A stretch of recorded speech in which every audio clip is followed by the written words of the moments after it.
Ayan. Muntik na. Muntik nang makaligtaan mga upo. Ang haba na. Pipitasin ko sana kahapon kaso hindi na ako nakauwi ng bahay. Pero ang upo namang ito, kahit na mahaba at malaki na, malambot pa rin ang kagandahan. Yan ang kagandahan ng upong ito. Pero sa tingin ko, ibibinhi ko na lang to. Ano kaya? O pitasin na lang natin pang ulam.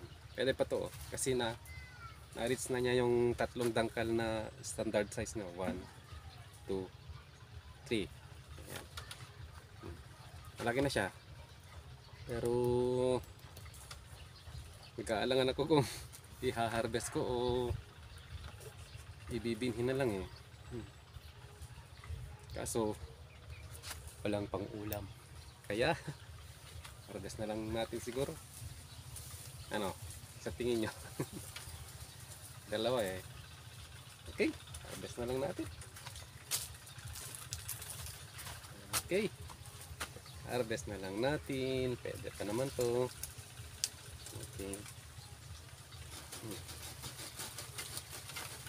Oh.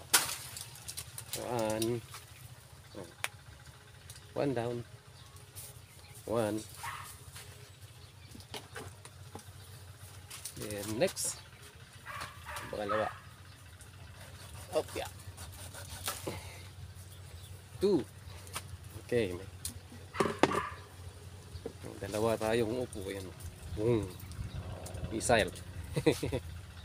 Oh. Missile.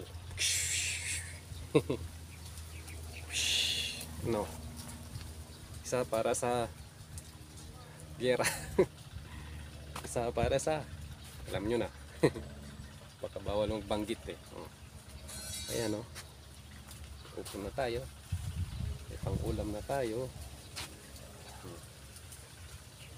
Hey, hey. Okay. Na mamunga pa yung pan. Ibang ito nyo. Sana. Munga pa.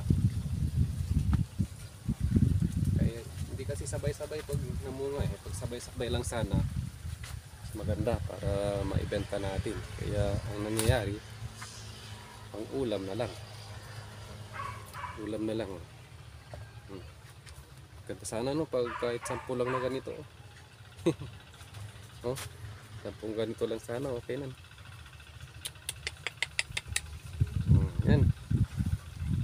Pang ulam na tayo. Diba? Okay. Thank you.